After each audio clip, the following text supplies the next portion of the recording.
አሁን ደግሞ ቀጥታ ወደ ክነሰት አባልና ዶክተር ጸጋ ፈንታውን አልፋለሁ። ጤና ይስጥልኝ ዶክተር ጸጋ።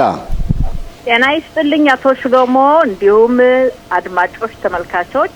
አቶ ተስፋዬ መስመር ላይ ካለ ጤና ይስጥልኝ። ጤና ይስጥልኝ አቶ ተስፋዬ በድጋሜ።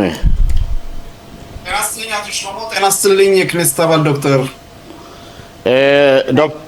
ዶክተር ጸጋ፣ መቼ ነው ምርጫው የሚሆነው? በመስከረም ነው ወይስ በጥቅምት ነው? እንግዲህ ከሁለቱ አንዱ ነው። መስከረም ሊሆን ይችላል፣ ጥቅምት አያልፍም። ትክክለኛ በጥቅምት ማለፍ ያለበትም ህጉ ነው። ከዛ በፊት እናንተ ልታስቀድሙ ነው መንግስታችሁን። አሁን የጥምሮ መንግስት ምንም ህግ እየደነገገ አይደለም። እርስ በራሳችሁ እየተጣላችሁ ነው። ሻሶችና ጉዳት እስራኤል እየደገፋችሁ አይደለም። ክነሰት ውላችሁ መሄዳችሁ ነው እንጂ ህግ እየደነገጋችሁ አይደለም። እንዴት ዶክተር ጸጋ? የሚገርምህ አሁን ያለሁትኝ የትምህርት ኮሚቴ ውስጥ ህግ እየተደነገገ እዛ ውስጥ ነው ያለሁትኝ። ምናልባት በኮሚቴ ደረጃ ምናልባት ታረጉ ይሆናል፣ ግን በምልአተ በማለት ጉባኤው ላይ ያስተላልፋችሁ አይደለም ህጎችን? አሉ ህግጋት ትላንትና ማስተላልፈናል። ዛሬ ምሽትም አሉ ህግጋቶች አሉ። ግን እንደ በፊቱ አይደለም። አንተ ታውቀዋለህ፣ እንደ በፊቱ አይደለም። በጣም አነስተኛ ነው ማለቴ። በስምምነት የሚሆኑ ህግጋቶች ወይም ደግሞ መፈጸም እንፈልጋቸው የተጀመሩ ነው እንጂ አዳዲስ ህግጋቶች የሉም።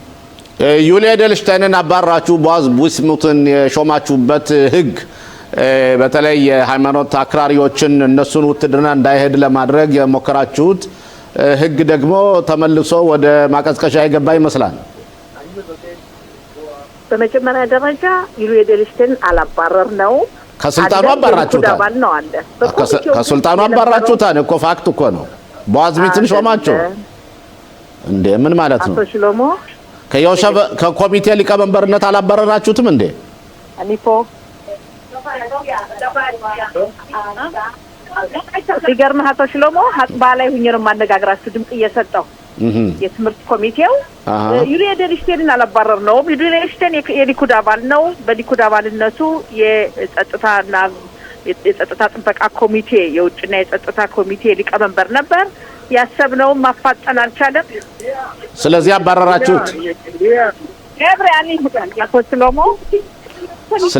ስለዚህ ዩሊ ኤደልሽታይንን እናንተ እንደፈለጋችሁት የህጉ በፈለገው መሰረት እናንተ ባላችሁት መሰረት አለመሄዱ ዩሊ ኤደልሽታይን እናንተ እሱን በሊኩድ አባላት ስብሰባ ተቀይሮ በቦዓዝ ቢስሙት ተሹሞ ቦዓዝ ቢስሙት ደግሞ ይህን ህግ ለማስፈጸም በጠቅላይ ሚኒስትሩ በሚሰጠው መመሪያ መሰረት ለማድረግ ሞክሮ ነበር፣ ግን አልተሳካም። ተመልከት እንዴት ነው የግራ ክንፎች የምታዩትና እኔ ፋክት ነው የጠየኩት። አናገርኩት ነገር ውሸት ካለ ንገሪኝ። ነው አይደለም። ትልቁ ችግር ልንገርህ አቶ ሽሎሞ፣ መንግስት ይመረጣል። የተዋቀረው መንግስት በምርጫው መሰረት በህጉ መሰረት ህግጋትን ይደነግጋል። ኦፖዚሽን ወይም ተቀናቃኞችም እንደዛው ይሞክራሉ መንግስትን ለመጣል። በእኛ በኩል የምናቀርበውን ህግጋት ማጽደቅ እንፈልጋለን። ስለዚህ ለዚህ ለማንፈልገው ሂደት ለማሟላት የማይረዳን ከሆነ የኮሚቴው ሊቀመንበር የመቀየር መብታችን ነው። በዛ ምክንያት ነው ዩሊ ኤደልሽታይን የተቀየረው። እኔ እኮ የጠየኩሽ ዩሊ ኤደልሽታይን እንደዛ በዛ መስፈርት እናንተ ብትቀይሩትም ቦዓዝ ቢስሙት ቢቀጥልም ግን መጨረሻ ላይ ውጤታማ አልሆናችሁም ነው ያልኩ እኮ እኔ። ተስፋ አደርጋለሁ። ተስፋው ምንድን ነው? ውጤት ይገኛል ብዬ ጠብቃለሁ።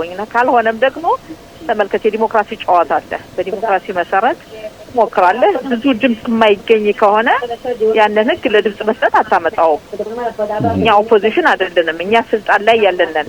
ይሄ ነው ትልቁ ነገር ያለው ትልቁ ጨዋታ። እና እንዴት ልበልህ የሀሪዶቹ ውትድርና ማገልገል የሚለው ዛሬ የተጀመረ አይደለም አቶ ሽሎሞ። ይሄ እኮ የፖለቲካ ነው እንጂ በእውነት እነሱ ተመልምለው እንዲያገለግሉ ፈልጎ አይደለም። የግራ ክንፎችም እኮ ዛሬ አይደለም እኮ ፖለቲካን የሚያውቁት፣ እድሜ ልካቸውን የሚያውቁት ነው። ነገር ግን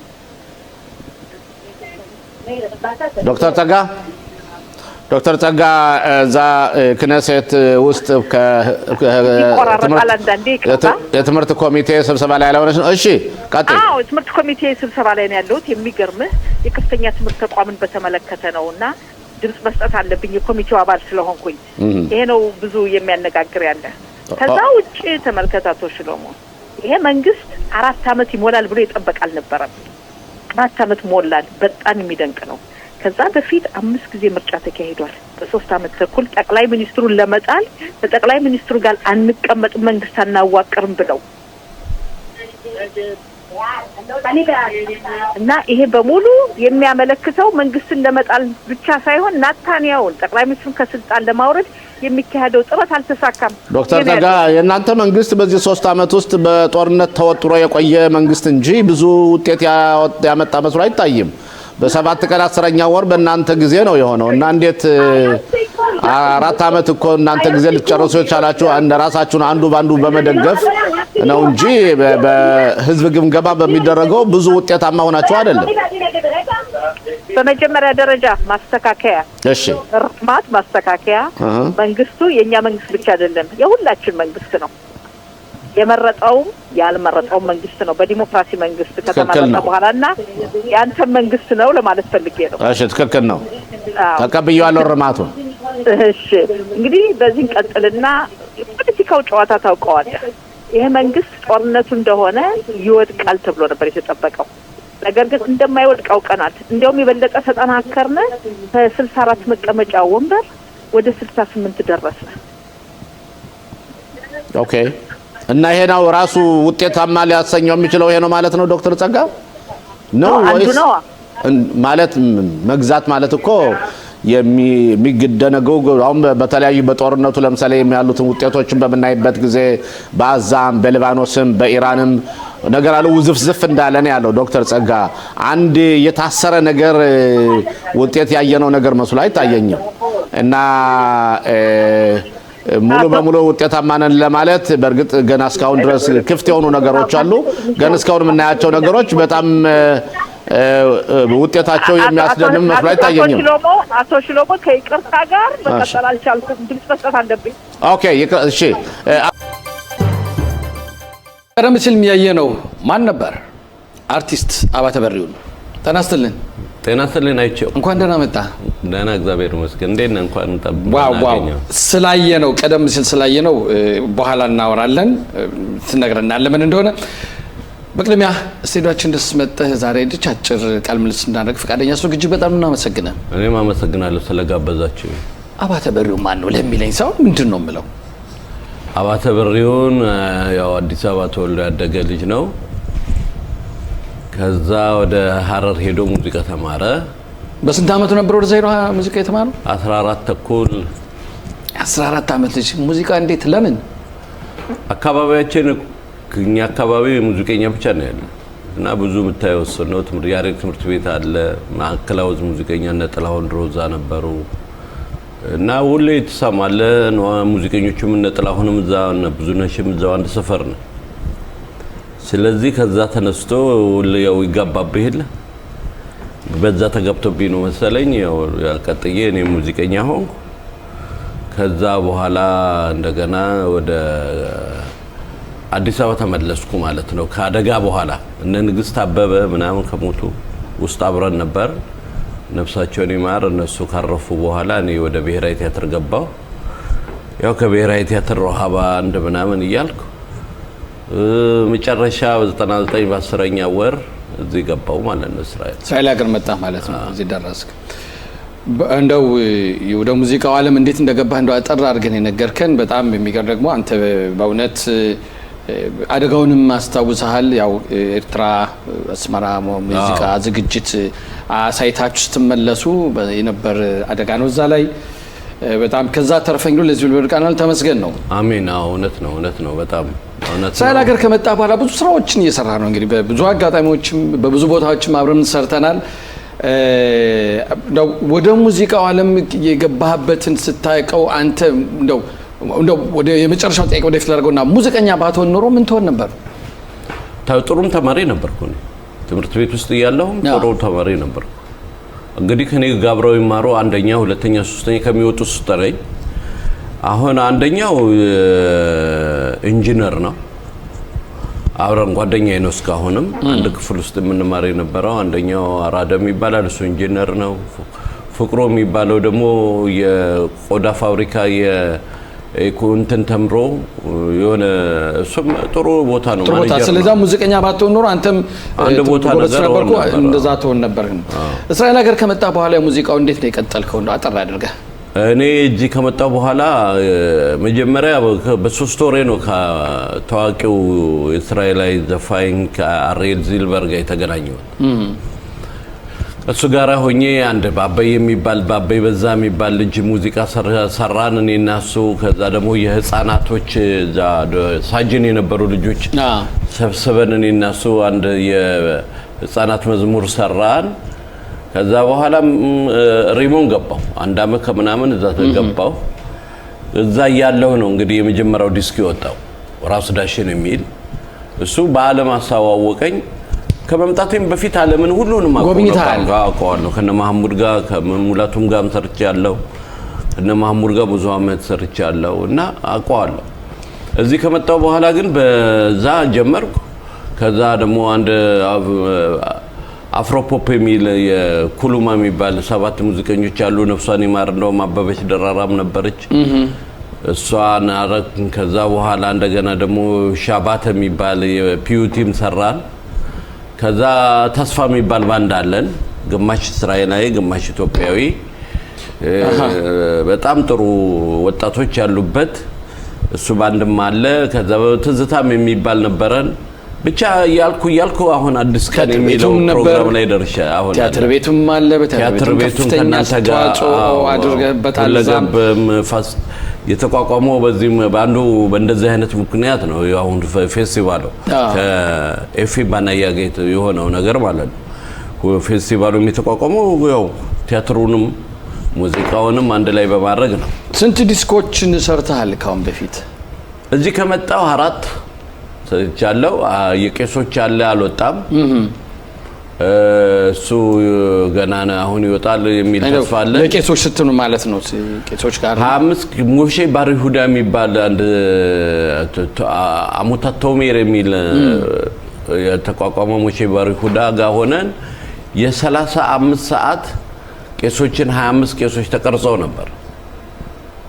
ከነዛ ውስጥ 10ሩን ወስጄ ከሙዚቃ ከኒውዮርክም የመጣ ሙዚቀኞች አሉ ወዘይ ነፍ አብረው የተጫወቱ በጣም ኃይለኛ ፊውዥን ጃዝ አይነት ነገር በጣም የሚገርም ስራ ነው።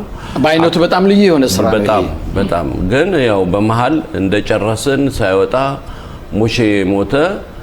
አሁን ነው እንግዲህ አሁን እያለቀ ነው። ያዘጋቸው ወደ አደባባይ ወጣ። እንግዲህ በእውነት በጣም በሚገርም ሁኔታ ነው። አንዳንዶቹን ከቀንጨብ ያሉትንም ለመስማትም እድሉም አጋጥሞኛል። ግን ያው ቅርብ ስለሆንኩኝ ነው እና በእውነት በጣም ብርቅ የሆነ ነው። በቅርቡ ደግሞ አዲስ ሲዲ አውጣሃል። አዲስ ቀን ፕሮጀክት የሚል ከሁለት ከሶስት ቦታዎችም የተለያዩ ስራዎችን አሳይተሃል። እንዴት ነበር? እንዴት አየኸው? ኒውዮርክ ነው የወጣው። በአፕሪል 17 ላይ በኒውዮርክ ነው የወጣው። እዛ ባለው ሌቭል ነው። በጣም ጥሩ ሌቭል ላይ ነው ያለው። ጥሩ ነገር ላይ ነው ያለው። ውጪም ያው ስራ ጀምረናል። አሁን ባለፈው አፍሪካ ሀገር ሴኔጋል ደርሼ ሴኔጋል ሄደህ ነበር። ሴኔጋል ስራዎችም ቀደም ሲልም አይተናል። እንግዲህ አሁንም ያየነውም ያለው ነው። ሴኔጋል ሄደህ ስራዎችን አቅርበሃል። እንዳው በአሁኑ ሰዓት ዛይዶ መስራት ለዛም እስራኤላዊ ከእስራኤል የመጣችሁ አደጋ አይደለም? ስማ ሙዚቃ ሁሌም ከፖለቲካ ጋር ምንም የሚያገናኘው ነገር የለም። ያው ዓለማችን አንዳንዴ የሰከረ ዓለም ላይ ስለደረስን ነው እንጂ የሚያገናኘው የለም። ግን አሁን እኛ ስንሄድ እንደዚህ እኔ በእውነት አስቤ ሄድኩት እንደዚህ ነው። ሴኔጋል ህዝቡ ሙስሊም ነው፣ እስልምና ሃይማኖት ተከታይ ነው። የሴኔጋል ህዝብ በጣም ጥሩ ህዝብ ነው ያየሁት። በጣም እንደዚህ አይነት እንደውም ዲሲፕሊን፣ ምንም ሌባ የሚባል ነገር የለውም። ሌሊትም ሂድ ቀን ሚያይህ የለም። ግን ከአፍሪካ እንደኛ የሄዱ ፌስቲቫል ጃዝ ስለሆነ በየዓለሙ ነው የሚመጣው። ከአሜሪካ አለ፣ ከብራዚል አለ፣ ከአውሮፓ፣ አሁን ከፈረንሳይ፣ ከጣሊያን፣ ቤልጂክ ከዛ እንደዚህ ሀገር የመጡ ሙዚቀኞች ናቸው በጥባጮቹ። ምን ማለት ነው በጥባጮች ስትል? እንግዲህ የት ነህ ከየት መጣህ ምናምን ትባባላለህ እና where are you from ምናምን ሲሉ ከየት ነው የመጣኸው ሲሉ አንተ የምትጠቅሰው ከእስራኤል ነው እኔ የሄድኩት ስለዚህ ከእስራኤል ስትል ፊታቸው ላይ የምታየውን ወይም አንዳንዶቹ ደፋሮች ደግሞ የፍሪ ፓለስቲናውያን ምናምን የፓለስቲናውያን ህዝብ ገላችሁ ምናምን የሚል ነገር ያጋጥማል እና መጀመሪያ ደረጃ እኔ እንደውም አንዱ ምን ያልኩት ፈረንሳይ ነው እና ምግብ ቤት አለ አርቲስቶች እና እዛ ቁጭ ብለን ጠየቀኝ ከየት ነው የመጣው ሲለኝ ከእስራኤል አልኩ እንዴት ሄድክ እዛ አንተ ነጭ አይደለህም ምናምን አይነት አለኝ አንተ እንዴት መጣህ እዚህ አያቶችህ እዚህ እኮ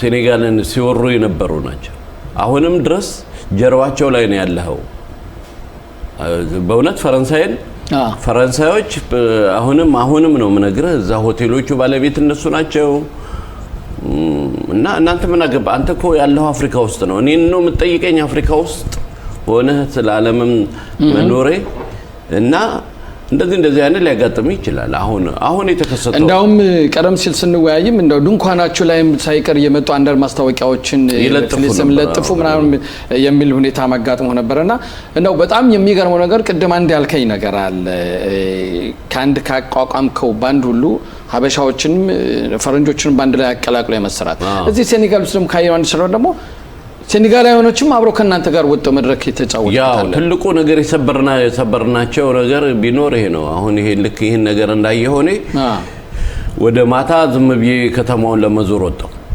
ብቻዬን ማለት ነው ልጆቹ ግማሹ ተኝቷል ግማሹ ማላየሁትም ያው አገሩ ቢች ምናምን ያለበት የድሮ ከተማ ስለሆነ ደስ ይላል እና ዝም ብዬ ነው ወጣው ወደ 7 ሰዓት አካባቢ ከምሽቱ ነው የሆኑ ሰዎች በርጋ ሙዚቃ ሰማ ከዛን ኳኩቼ ስገባ እንዱ ዝም ብለ ሰዎች 3 ናቸው ይጫወታሉ አንደኛው ወኪንግ የምትናገር ድራማ አይነት ነው ቶኪንግ ድራም ትባላለች እንደዚህ ተይዛ እንደዚህ የምትመጣ ያየው ነው በእንትንም ያየው አንደኛው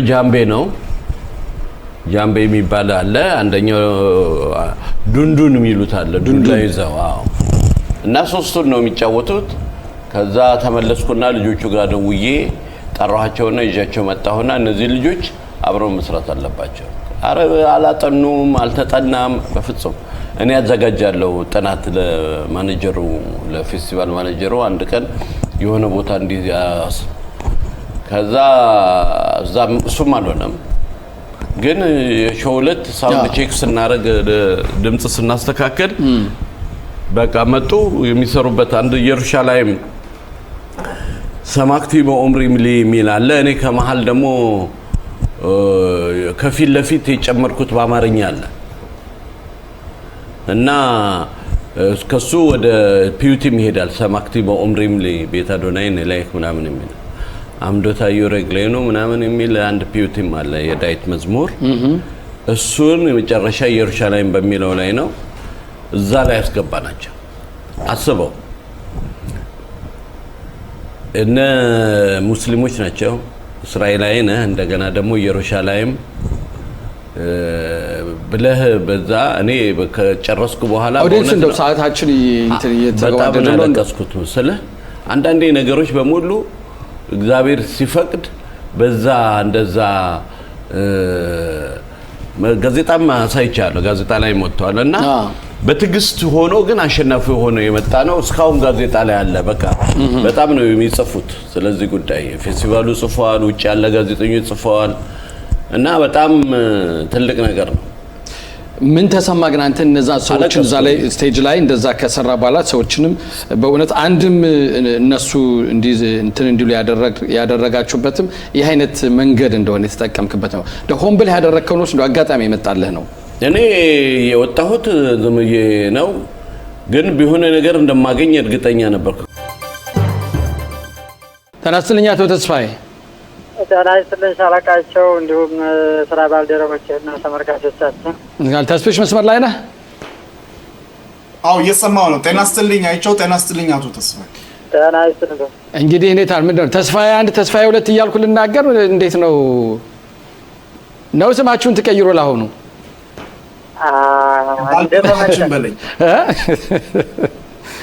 እሺ አቶ ተስፋዬ እንዴት ነህ? ደህና ነው ወይ? እግዚአብሔር ይመስገን። የባሰ አምጣ ነው የሚባል እንግዲህ ምን አዲስ ነገር አለ እህታችን በማስመልከት? በቅድሚያ አይቲቪ የቴሌቪዥን ፕሮግራም ሁልጊዜ ስለ ሃይማኖት ለህብረተሰቡ ያለው መረጃ ስለምታስተላልፉልን በጣም ነው የምናመሰግነው። ፎቶዋ ሁሉ ሳይቀር ከፊት ለፊት አድርጋችሁ እንዳትረሳ በማድረጋችሁ። ከዚህ በመቀጠል እውነቱን ለመናገር ምንም ይሄ ነው የሚባል መረጃ የለም። ሰሞኑም እንዲያውም በመገናኛ ብዙኃን የውሸት መረጃ ነው ሲተላለፍ የነበረው በፖሊስ በኩል እኛ ወላጆች የማናውቀው ስለ ሃይማኖት አዲስ ነገር አለ ምናምን እየተባለ ብዙ ሰው ነው የሚደውልልኝ። ግን በዚህ አጋጣሚ ይሄ ህብረተሰቡን አውቆ ከጎናችን እንዳይቆም ለማደናገርና ለማምታታት ነው እንጂ ምንም አዲስ ነገር እንደሌለ ማሳሰብ እፈልጋለሁ። ሌላው ዛሬ ያው ሰላማዊ ሰልፍ አለ። ሰሞኑን በፌስቡክም በቲክቶክም በሁሉም ነገሮች አስተላልፈናል። ሉዲ ለሀብ ወይም ለሀብ 433 ፊት ለፊት ላይ ከቀኑ 4 ሰዓት እስከ 8 ሰዓት ድረስ ሰላማዊ ሰልፍ አለ። እንዲሁም ደግሞ በሀይፋ ጾሜት ጻባር የሚባል ክራዮት አካባቢ በቅራት ሙስኪንና በቅራት ቢያሌት መሀል ላይ ብዙ ሰው እዚህ አካባቢ ያለ ያውቀዋል። ሰላማዊ ሰልፍ እዚያም አለ ከ6 ሰዓት ላይ እስከ 9 ሰዓት። እኔም አሁን ወደዚያው እየሄድኩ ነው ማለት ነው። እንዳው በእውነት በጣም ግራ የሚያጋባ ሁኔታ ነው ተከስቶ ያለው። እንዴት ነው ግን እንደው እናንተ እስኪ እንደው እሷ ከጠፋች ጀምሮ ህይወታችሁ እንዴት ነው? ምን አይነት ህይወት ነው ያላችሁ? አይ ከባድ ነው። ምን ቃላት አይገልጸውም። ልጅን ያህል ነገር ያውም ህፃን ልጅ ለአቅመ አዳም እንኳን የደረሰ ቢሆን መቼም ወይ አፍቅራ ነው ወይ እንዲህ ብላ ነው ትላለህ። የ9 ዓመት ህፃን ልጅ በህይወት ከጎን ተለይቶ መቅረት ማለት ምን ህይወት እንዳለ የማይቆጠር ያው የሰው ልጅ ብቻ ቆሞ ስለሄደ መቼም ነው እንጂ በጣም ከባድ ሁኔታ ላይ ነው የምንገኘው። እህት ወንድሞቿ ሲጠይቁ መቼ ትመጣለች፣ ማን ወሰዳት፣ እንዴት ነው ሲሉ የባስ እንደገና ቁስሉ ይቀሰቅስብሃልና እጅግ በጣም ከባድ ነው ስሜቱ በእውነት። ተስፋዬ አንተ ጥያቄ? አዎ እንግዲህ ከአቶ ተስፋዬ ጋር በእውነት እለት ነው እኛ የምንገናኘው። አንድ ላይ የመታገሉ ሁኔታ ስላለ ድንገት ለህብረተሰቡ ግልጽ ለማድረግ የምፈልገው የነዚህ የወጣን ትግል የምናደርገው ዋናው ዓላማ እንግዲህ ለወደፊት እንዲህ አይነት ነገሮችም እንዳይደርሱ በማለት ነው። ምክንያቱም ሁላችንም ሰው ነንና አንድ ነገር ይደርሳል። ስለዚህ የሃይማኖት መጠለፍ የካሳው ቤተሰብ ብቻ የነ ተስፋዬ ብቻ ሳይሆን የሁላችንም ነች ለማለት ነው እና በዛሬው ዕለት በሉድ ከተማ የምናደርገው የ433 ልዩ የምርመራ ክፍል እንግዲህ ፋይሉ እነሱ እጅ ስላለ ነው ዋናው ዓላማው። እዛ ሁላችንም ተገኝተን የሉድ ነዋሪዎች፣ የራምሌ ነዋሪዎች በጣም ቅርብ የሆናችሁ እዚህ አካባቢ ተገኝታችሁ ድምጻችንን እናሰማ። ምክንያቱም ከሰሞኑ ባለፈው በጋዜጣ በተለያዩ ቻናል ወጥተው አዳዲስ ነገሮች አሉ የተባሉት ያው ተስፋዬም እንዳለው በትክክል አይደሉም። ህዝቡን ለማረጋጋትና እንደገና ይሄን ነገር ወደኋላ ለመምዘዝ የተደረገ ሁኔታ ነው። ስለዚህ የግዴታ ከቤተሰብ መረጃዎች መቀበል አለባችሁ።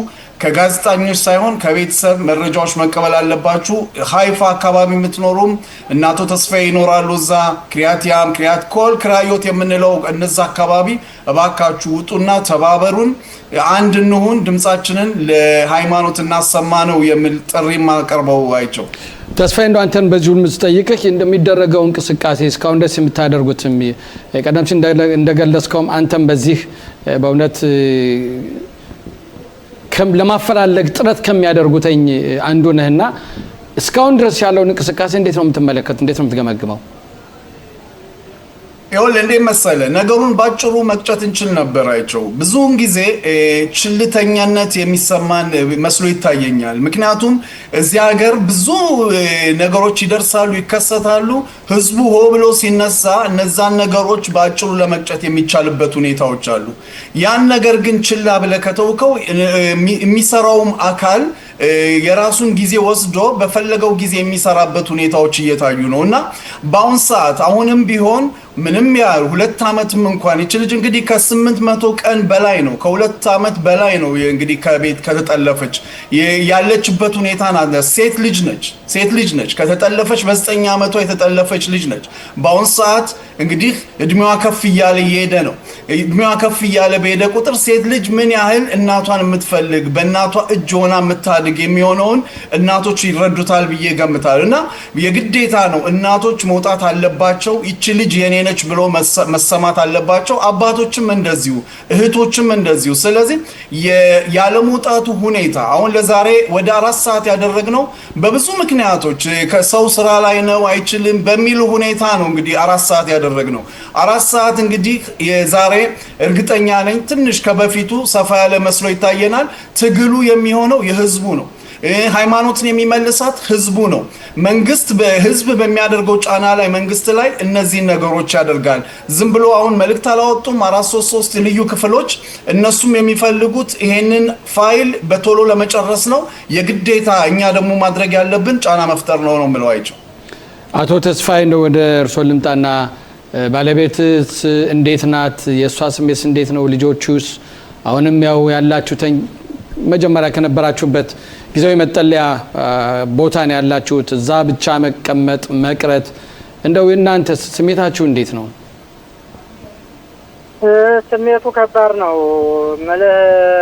ልጅና ጎን ትተህ 1000 ምናምን ሰው 500 ሰው ሲኖርበት የነበረ መርካት ቅሊጣ ውስጥ ብቻ መቀመጥ ቦታው ራሱ በጣም ነው የሚያስፈራ። እና ግን ያው አማራጭ የለንም ልጅ ስለሆነች እንዲያው እግዚአብሔርም ይህንን ችግራችንን አይቶ ቶሎ የህዝቡንም ድካምና ልፋት አይቶ ቢመልሳት።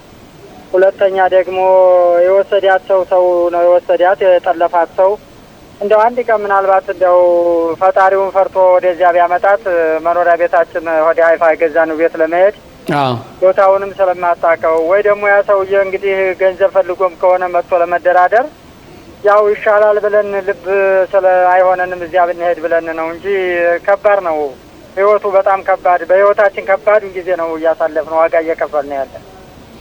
እንደው ጠፋችና ተጠልፋለች የሚለው ልዩነት እንዳለው ከአሁን በፊትም አውርተናል። አሁንም ጠፋች በሚለው ነው ያሉ፣ ተጠልፋለች ወደሚለው አልተላለፈም፣ አልተቀየረም፣ አልተላለፈም። ዛሬም ዙም ስብሰባ ነበረን ከአዲስ ገቢዎች አለያ በቅሊጣ ጋራ በዙም ስብሰባ ነበረን።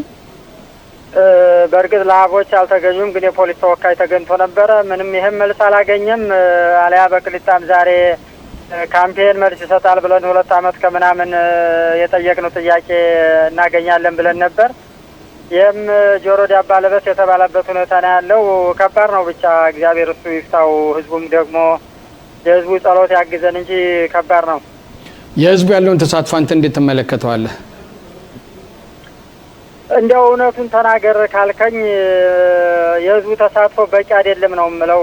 የተወሰኑ ሰዎች ከኮሚቴ ጀምሮ 2 ዓመት ከምናምን ብዙ የደከሙ የለፉ አሉ። ሰለቸን ደከመን ሳይሉ ብዙ ስራቸውን እየተው ግን እኔ የምገልጸው እንዲያው ይገልጽልኛል የምለው በአንድ ቃላት እዚያ ማዶ ላይ የተቃጠለ ቤት ዝም ብለን ማየት፣ እሳቱንም ማነው ውሃውንም አፈሩንም ድንጋዩንም ወስደን ማጥፋት ይገባናል እንጂ ያ ቤት ሲቃጠል ዝም ብለን ማየት በእውነት ንፋስ እንዴት እንደሚያመጣው አናቅም። ወደ እኛ ቤት መጥቶ የእኛ ቤትም ሊቃጠል ስለሚችል ዛሬ ፈተና የኛ ብቻ ሆኗል። እንዳጋጣሚ ነገ የሁሉም ሰው እያንዳንዱ ጣፈንታ ሊደርስ ይችላል።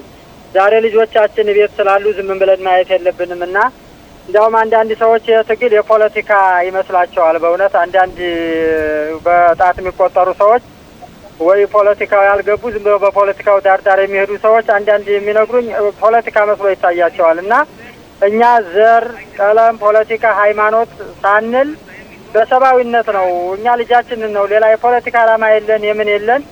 ይህ ስለሆነ አንድነት ጉልበት ነው፣ አንድነት ኃይል ነው። ሁላችንም ተባብረን ልጃችንን አስመልሱልን ነው የምለው ለህብረተሰቡ። ይህ ነው የማስተላልፈው መልእክት። ሌላው ቅድም አቶ ተስፋዬ እንደገለጸው በሉድ ከ4 ሰዓት ጀምሮ ያው ሰላማዊ ሰልፍ ይካሄዳል። በሀይፋ ደግሞ ጾሜት ጻባር የሚባል ክራዮት አካባቢ ከ6 ሰዓት ጀምሮ እስከ 9 ሰዓት አለና ሁላችሁም ይህንን በማየት ባካችሁ ይሄ ችግረኛ ብቻ አይደለም፣ እንደ አንድ እስራኤላዊም እንደ ዜጋም ይሄ ነገር ይመለከተናልና አንድነት ድምጻችንን አሰምተን በአንድ ላይ ቁመን ልጃችንን አትመልሱልን ስል ነው በእግዚአብሔር ስም ጥሬን ማስተላልፈው። ሻለቃችን ተስፋዬ ወደ አንተ ልምጣና ጥሪው በእውነት ግልጽ ነው። እንደው እስካሁን ድረስ ወጦ የመፈለጉ ሁኔታ አንድ ወቅት ሰውም እየተባበረም የተቻሉትም አፈላላጊዎች ምን ይመጣ ነበር። አሁን ግን ምንም እየተሰራ ነገር አይደለም። ነገሩን በሙሉ ወደ 433 የሚሉት ለሀብ 433 ለምንለው ድርጅት እሱ ተረክቦት ምንም እያንቀሳቀሰ ነገር የለም ማለት ነው። በትክክል አይቸው በእውነት ባሳለፍነው ያው የመጀመሪያው አመት እንደገናም ከብዙ ጊዜ በኋላ ይሄ ወጥቶ የመፈለጉ ሁኔታ ብዙ አይነት በእውነት ምንም አይነት መፍትሄ ስላላመጣ ያው እንግዲህ ለሀብ 433 ስንል እነዚህ ልዩ መርማሪዎች ሁላችንም መረዳት ያለብን እንኳን ሀገር ውስጥ ነውና ከውጭ ሀገር ድረስ ይዘው የሚመጡ ልዩ መርማሪዎች ናቸው። ለዛም ነው ፋይሉ ወደ እነሱ ያለፈበትም ምክንያት ፖሊስ እኔ በቃ አልችልም ካለ በኋላ ነው። ራሱ በክኔሴት የነበረው ኮሚቴ ስብሰባ ላይ እኔ ከዚህ በኋላ የማደርገው ነገር የለኝም በሚል ነው እንግዲህ ፖሊሶች በዛን ጊዜ የተለያዩ መሳሪያዎች መጠቀም ስለማይችሉ ምንም ማድረግ አልችልም ነው ያሉት። ይሄንን እንግዲህ ወደ 433 መተላለፉ ያው የመንግስትም ትዕዛዝ ነው፣ የዋናው የፖሊስ አዛዥ ትዕዛዝ ነው። የፖሊስ አዛዥ ትዕዛዝም ቅርታ ከፖሊስ አዛዥ ጋርም የቤተሰቡ ተገናኝቷል። ከደህንነት ሚኒስተር ቤንግቪር ጋርም እንደዚሁ ቤተሰብ ተገናኝቷል። ሁሉም ቃሉን ሰጥቷል። ግን እስካሁን ድረስ በእውነት ለዚች ልጅ መፍትሄ የሚሆን በፍጥነት የሚሰሩ ስራዎች እኛ እስካሁን አላየንም። በምንገኝበት ጊዜ በዚህ 433 የምንለው ልዩ መርማሪ ክፍል ቢሮ ፊት ለፊት ስንቆም እኛ የቻልነውን እያደረግን ነው። እንደውም የኛም ዋናው አላማችን ይህን ፋይል ቶሎ የመዝጋት ሁኔታና ልጅቷን የማግኘት ሁኔታ ነው የሚል ነው አይቸው። ጥሩ እንግዲህ በእውነት ይህ መስሪያ ቤት ድርጅት እንዳልከው በጣም ከፍተኛና በስንት እውቅና ያለው ሁሉንም ነገር ፈርፍሮ መርምሮ የሚያገኝ ድርጅት ነው። ለምን ችላ እንዳለ ለምን አሁን ሁኔታውን በፍጥነት እንደሌላው እንደሚያደርገው ስራ እንደሚያከናውነው ይህን እንደማያደርገው በእውነት ትንሽ ቅሬታ የሚያሳይ ሁኔታ ነው ያለ። እንደው ብዙ ማለት ባልፈልግም ብቻ የሚገርም ነው። አቶ ተስፋዬ ለመጨረሻ የምትለው ነገር ካለ በልና በዚሁ እንድሰነባበት። እሺ፣ አመሰግናለሁ። እግዚአብሔር ይስጥልን። እኔ ምልለው የምፈልገው አላማችን አንድ ነው፣ ልጃችንን ፈልጎ ማግኘት ነው። እስካሁን ብዙ ነገሮች ተሞክረዋል፣ ግን አሁን የመጨረሻ የትግሉ ዋናው አላማ ሻባክ እንዲገባ ነው። ጠቅላይ ሚኒስትሩ ፈርመውልን ሻባክ ገብቶ የተለየ ቴክኖሎጂ ብዙ መሳሪያዎች እሱ ጋር ስላለ እሱ ገብቶ ለአንዴና ለመጨረሻ የልጃችን ያለችበት ሁኔታ በምን ሁኔታ እንደሆነ ስለማና እሱ ገብቶ ልጃችንን ፈልጎ እንዲያገኝልን ሁላችንም ባካችሁ በእግዚአብሔር ስም ሁላችሁም ትምህርት ቤት እንኳን ልጅ ሄዶ ሲያረፍድ ምን ያህል እንደሚያስጨንቅና በቃ መሄጃ የሚያሳጣ እንደሆነ ልጅ ደግሞ 2 አመት ከምናምን መቆየት በጣም ከባድ ስለሆነ እውነት ነው። ባካችሁ በአንድነት ቁመን እኛ የፖለቲካ ዓላማ የለንም። ልጃችንን ሻባክ ገብቶ እንዲፈልግልን ሁሉም ህዝበ እስራኤል በሙሉ አንድ ነውና ድምጻችንን አንድ ሆነን ልጃችንን አስመልሱልን። በመናረጋው ጥሪ ሁሉ ከጎናችን አትለዩ ነው የምለው። አመሰግናለሁ። አቶ ተስፋዬ እግዚአብሔር እናመሰግናለን። በእውነት መልካም ወሬ ጥሩ ዜና ያሰማን። እህታችን ተመልሳ መጣ እፎይ የምንልበት እንደዚሁ ደግሞ እንኳን ደስ ያለ የምንልበት ጊዜ ያምጣልን። ባጭር ያለ ישראל חי. בחודשים האחרונים הפכה סומלילנד לאחת החידות המעניינות ביחסי החוץ של ישראל. ישות מדינית מוסלמית שמניפה דגלי ישראל בלי להתבייש.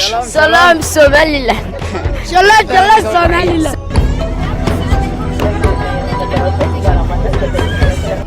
הגענו בהזמנה רשמית של ממשלת סומלילנד, משלחת בהובלת הפעיל הרב יוסף גרמון, 4 ישראלים וישראלית אחת, כדי להשתתף בחגיגות יום העצמאות ה-35 למדינה. וכבר כשנכנסנו אליה, היה ברור שמשהו גדול מתרחש. דבר אחד הורגש כבר מהרגע הראשון, המארחים שלנו עושים הכל כדי שנרגיש רצויים. This is your second place. Welcome you all. Shabbat shalom. نرحب بكم في وطننا إن شاء الله. كونوا معنا إن شاء الله في يوم الاستقلال من سوماليلاند. אנחנו כאן כאורחי כבוד המשלחת הישראלית. בערב הוזמנו על ידי הנשיא לארוחה חגיגית לציון חגיגות העצמאות בארמון הנשיאות. במהלך האירוע העניק לו אבי גולד, ממארגני המשלחת, מתנה יוצאת דופן, מזוזה שיוצרה משבר יירוט של מערכת כיפת ברזל. ג'מאי גל הוא יועץ בכיר לנשיא סומלילנד. הוא אחד האנשים החזקים במדינה ונחשב לאחד מאדריכלי ההסכם עם ישראל. On a security, related collaboration is also going on, and that is also very significant. But it is not something, amplified, but it is there as a partnership and on a mutual basis. ואולי יש גם קשר שאינו קשור ליחסים אסטרטגיים ולהיכרויות רשמיות. אחד הסומלילנדים שישבו לידינו בארוחה שלף את מכשיר הנייד והפתיע את היושבים. I recently did my my DNA. I was surprised. Ashkenazi Jewish. ולמרות היחס החם, המציאות הביטחונית ליוותה אותנו גם לשם ברגעים פחות נעימים, כאשר הוטחה בנו הקריאה Free Palestine מרכב חולף. לכל מקום שאנחנו הולכים פה בסומלילנד, יש איתנו רכב של חיילים חמושים. אל מול המישורים האפריקאים האינסופיים, ראינו מדינה מוסלמית שמבקשת להתקרב דווקא לירושלים. מבחינת סומלילנד זו אולי תחילתה של פריצה היסטורית. מבחינת ישראל זו הזדמנות אסטרטגית נדירה, במקום שבו המזרח התיכון, אפריקה. አሁን ቀጥታ መስመር ላይ ጋዜጠኛ ፋሲል ለገሰ ከኛ ጋር ነው። ጤና ይስጥልኝ ጋዜጠኛ ፋሲል። ጤና ይስጥልኝ ተስፋዬ፣ እንደምን ዋልክ? መልካም ሳምንት። መልካም ሳምንት ላንተ እመኛለሁ ፋሲል። እንዴት ነህ? ሰላም ነው ወይ? በጣም ሰላም ነኝ። እንዴት ነህ አንተ? እኛም ደህና ነን። እንግዲህ የመጀመሪያውን ሳምንት በእውነት ያሳለፍነው ሳምንት አርብና ቅዳሜ አየሩም ተለወጥ ብሎ ነበር፣ በጣም ይሞቅ ነበር። እንደገና አሁን ቅዝቃዜው እየመጣ መሰለኝ ዛሬ ደግሞ አይደል? አዎ ሐሙስ ሮብ ባሳለፍነው ሳምንት አመት ባሉ በእውነት ቀዝቃዛ ነበር። አሁን ግን የጨመረም እንደዛ ነው። ግን በዚህ ወራት ላይ የአየር ጸባዩ በጣም የሞቀ የሚሄድበት ሁኔታዎች የታዩ ነው። እንግዲህ ወደ በኋላ ወይም ደግሞ ስለ አየር ጸባይ ዘገባ አድርጋለሁ። ግን አንተ ልጠይቅ የፈለኩት ፋሲል በእውነት በእስራኤል ሀገር ውስጥ አሁን አነጋጋሪ የሆነው የአሜሪካና የኢራን የሰላም ድርድርን ባስመለከተ ነው። እንግዲህ እስኪ አንተ በዚህ በኩል ላይ ምን ሐሳብ አለ? ተስፋዬ በጣም የሚያምታታ ሁኔታ ነው። ትናንትና ሌሊቱን ውስጥ ከታተል ነበር ያደረኩት። እስካሁን ድረስ ብዙ ነገሮች ግልጽ አይደሉም። በአሜሪካ በኩል የሚሰማው አመለካከት የተለየ ነው። በኢራን በኩል የሚሰማው አመለካከት የተለየ ነው። በዚህ ምክንያት ይመስላል ሁሉ ነገር ግልጽ ባለመሆኑ ምክንያት ይመስላል። ለምሳሌ ጠቅላይ ሚኒስትር ቢንያሚን ኔታንያሁ እና ሚኒስትሮቻቸውን በዚህ ጉዳይ ያላቸውን አስተያየት እስካሁን ድረስ በምንም ሁኔታ አትሰማም። ስለዚህ ነገሮች የተወሳሰቡ ይመስላሉ። ነገር ግን ብዙዎች እንደሚሉት ከሆነ ስምምነት ላይ የተቃረቡ የሚል አመለካከት አለ። ይህም የሆነበት ምክንያት እንዴት እና ለምን የሚለው ጥያቄ እስካሁን ድረስ ለመመለስ ያዳግታል። በዚህ ስምምነት እንደሚባለው ከሆነ 30 ቀን ጊዜ ተወስዶ ድርድር ተደርጎ ከዛ በኋላ ስምምነት የሚደረስ ከሆነ ከዛ በፊት ኡራኒየሙ 460 ኪሎ ግራም አካባቢ ነው ኡራኒየም ካልወጣ በአጠቃላይ ሁኔታ ኢራን በመጠኑ ቢሆንም ድል እንደተገዳጀች መስሎ ነው የሚታየው። እንደዛ ከሆነ ማለት ነው። ነገር ግን እንደዛ አይደለም የሚሉ ብዙ ናቸው እና ስለዚህ ስምምነቱ መጨረሻ ላይ ካልተቋጨ ድረስ ነገሮች ግልጽ ሆነው ሊታዩ የሚችሉ አይመስለኝም። ነገር ግን በአሜሪካን በኩል ብንወስድ ለምሳሌ ከሪፐብሊካን ፓርቲ የቀድሞ የውጭ ጉዳይ ሚኒስትር ማይክ ፖምፔዮ፣ የሴናተር ሊንዚ ግራም፣ ሌሎቹም በዚህ ስምምነት ተገቢ አይደለም የሚል አስተያየታቸውን እየሰነዘሩ ነው። ግን በእስራኤል በኩል ምንም ነገር የምትሰማው ነገር የለም። ይህን ባስመለከተ ፋሲል በዛሬ ዕለት ጠቅላይ ሚኒስትር ቢንያሚን ኔታንያሁ ካቢኔው ስብሰባ ጠርተዋል። እንግዲህ የእስራኤል እርምጃ ምን ይሆናል እንበል? እስራኤል እንግዲህ አሜሪካ ከኢራን ጋር ያላትን ሰላም ድርድር እየገፉ ከሄዱ የእስራኤል እርምጃስ ምን ይሆናል? ትልቁ ችግር ተስፋዬ የኢራን ብቻ ሁኔታ አይደለም። ኢራን ያለውን ተጨባጭ ሁኔታ ከሊባኖስ ጋር ታያይዘዋለች። እንደሚባለው ከሆነ ትላንት የኢራን የውጭ ጉዳይ ሚኒስትር ከሊባኖስ ከሂዝቦላ ድርጅት ዋና ጸሐፊ ጋርም ተነጋግረዋል ነው የሚባለው። ይህ ሁኔታ ለእስራኤል ራስ ምታት ሆኗል። እስካሁን ድረስ እንደምናውቀው ከሆነ ድርድር በመካሄዱ ምክንያት በአሜሪካው ፕሬዚደንት ዶናልድ ትራምፕ ጥያቄ መሰረት እስራኤል ከፍተኛ ጥቃቶችን በሊባኖስ ውስጥ አትፈጽሙ። ስለዚህም ብዙ ጉዳት እየደረሰባት ነው። ምሳሌ ያህል ባለፈው ሳምንት መጨረሻ አንድ ወታደራችን ህይወቱ አልፏል፣ ነፍስ ይማር እና በአጠቃላይ ሁኔታ ስንመለከተው ነገሮች የተወሳሰቡ መስሎ ይታያል። ነገር ግን አንተ እንዳልከውም እንግዲህ ጠቅላይ ሚኒስትሩ ካቢኔው ለስብሰባ ቢጠሩም እንግዲህ ስምምነቱን በማስመልከት እንደሚባለው ከሆነ ትላንትና ሌሊትም ትላንትና ምሽትም አካባቢ ከፕሬዚደንት ዶናልድ ትራምፕ ጋር እንደዚህ ተነጋግረዋል። ስልክ ነው የሚባለው ማብራሪያዎችን ተቀብለዋል ነው የሚባለው።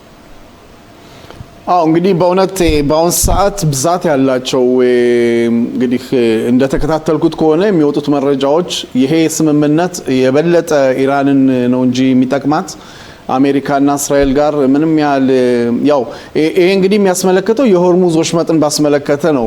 አሁን በዚህ ሀገር በእስራኤል ብዛት ያላቸው ባለስልጣናት ይሄንን የባህር ኢራን የግል ያለማድረግ ሁኔታውን ባስመለከተ ነው። ከኒኩሌሩ ሌላ የሆርሙዝ ወሽመጥን ባስመለከተ ትኩረት እየተደረገበት የመጣ ነው በአሁን ሰዓት።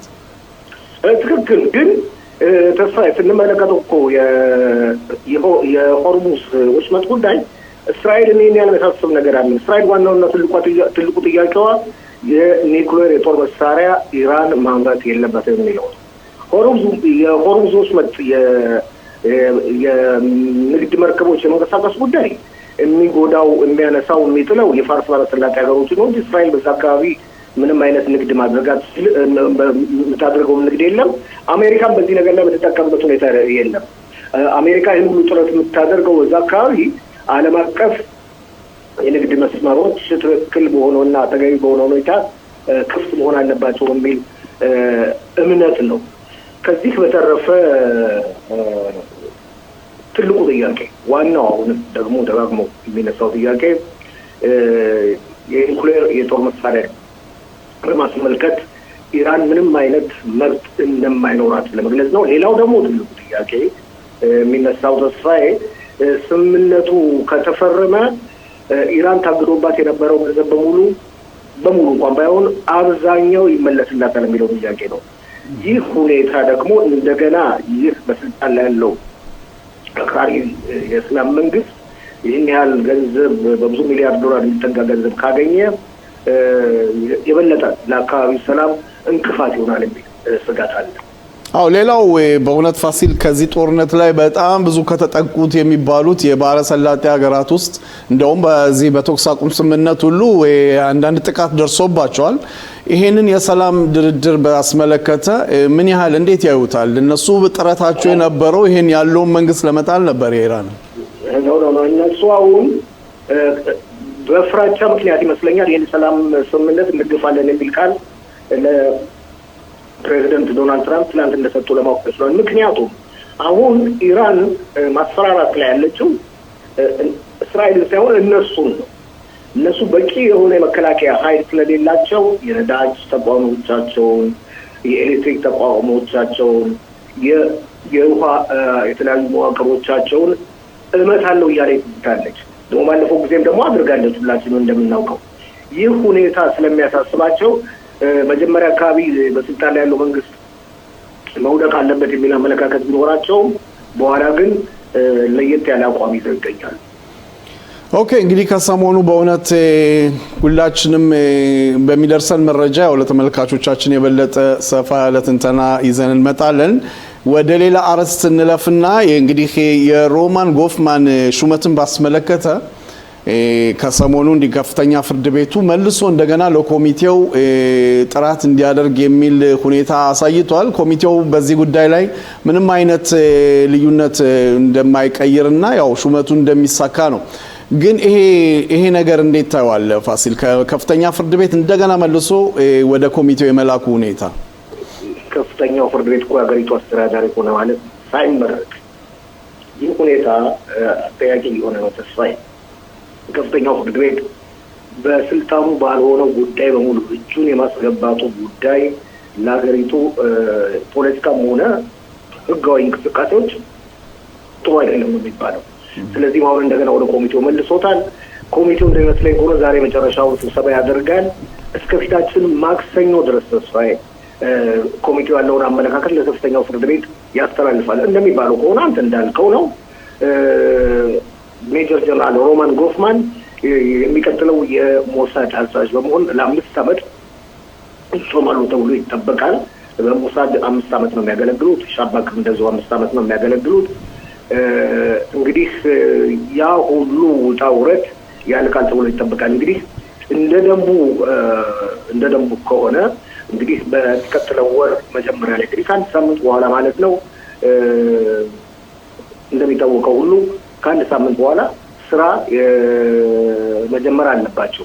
ይህን በማስመልከትም የተለያዩ እንቅስቃሴዎችን እያደረጉ ስለዚህ ሜጀር ጀነራል ጎፍማን ጠቅላይ ሚኒስትሩ እንደፈለጉትና እንደጠበቁት ሌላ አይነት ችግር ካልተፈጠረ የሀገራችን የሞሳድ የውጭ ሀገሮች የስለላ ድርጅት አዛዥ ሆነው ይሾማል። ኦኬ እንግዲህ ፋሲል በእውነት ያለንበት ጊዜ የምርጫውን ሁኔታ ባስመለከተ በጣም እኔ ከምዘዋወርባቸው ቦታዎች አሁን እንደውም በየቦታው እየተለጠፉም ያሉ ማስታወቂያዎች የምርጫውን ባስመለከተ ምርጫው የጦፈ መስሎ ይታያል። ገና ተጀመረ እኮ ነው ተስፋዬ ገና ሙታይ አይ ባሳለፍነው ሳምንት እንዳልከው 4 ዓመት ሆና ተስፋዬ ልክ ነህ አናስታውስም ብዙ ጊዜ ገና ምን ተጀመረ ግን ተፈሳው ተጀመረ። ኦኬ ያው ባሳለፍነው ሳምንት እንዳልከው እነዚህ ስራ ፈቶቹ ጊዜ ስላላቸው ይሄን ነገር በእውነት ያጧጧፉት ነው። በየሀገሩ እየተዘዋወሩ እንግዲህ ግንኙነትም እያደረጉ ነው። አዳዲስ ጥናቶች እንደሚያሳዩት ምን መስሎ ይታያል በአሁን ሰዓት ፋሲል? እስካሁን ድረስ ባሉ ጥናቶች ተመጣጣኝ ውጤቶችን ነው የምናየው። ነገር ግን ምናልባት የኢራንን ጦርነት በማስመልከት የሊባኖስን ጦርነት በማስመልከት የሚደረጉት ውሳኔዎች ምርጫውን ወደ አንዱ ወገን ወይም ወደ ሌላው ወገን ይለውጡታል የሚል አመለካከት አለ። ሁላችንም እንደምናውቀው በቀኝ ክንፍ በኩል ጠቅላይ ሚኒስትር ቢንያሚን ኔታንያሁ ብቻ ናቸው ተወዳዳሪ ወይም እጩ ሆነው የሚቀርቡት። በግራ ክንፎችና ማዕከላዊ ክንፍ ስናይ ተያይዘውና ተነካክሰው የሚገኙት ሁለት ተወዳዳሪዎች ናቸው ማለት ይቻላል። የቀድሞ የጦር ኃይሎች ኤታማዦር ሹም ሌፍተናንት ጀነራል ጋዲ አይዘንኮትና የቀድሞ ጠቅላይ ሚኒስትር የነበሩት ናፍታሊ ቤኔት ናቸው እና እነሱ ከሁለቱ አንዳቸው እንግዲህ የዛ ክንፍ ወይም የዛ ወገን መሪ እንደሚሆኑ ወደፊት ይታወቃል። ያም ሆነ ይህ እንግዲህ እንዳልከው ምርጫው ተጀምሯል። ቀኑ ግን እስካሁን ድረስ በነገራችን ላይ ገርማል እስካሁን ድረስ አልተወሰነም። እንግዲህ እንደሚባለው ከሆነ ከአንድ ሳምንት ከሁለት ሳምንት ወይ ከ3 ሳምንት በኋላ ትክክለኛው ቀን መቼ እንደሚሆን ይታወቃል። ወይ መስከረም ወይ እንግዲህ ጥቅምት ነው የሚገመተው። እንግዲህ የእስራኤል ሕዝብ ከ4 ዓመት በኋላ ወደ ምርጫ ሊወጣ ነው። እንግዲህ በእውነት ምርጫን ካነሳን አይቀር ያው እንግዲህ በኢትዮጵያም በአሁን ከሰሞኑ ለምርጫ ዝግጅት ላይ ናቸው። ድንገት የምታውቀው ነገር ካለ በዚህ ጉዳይ ላይ ፋሲል? ብዙ ነገሮች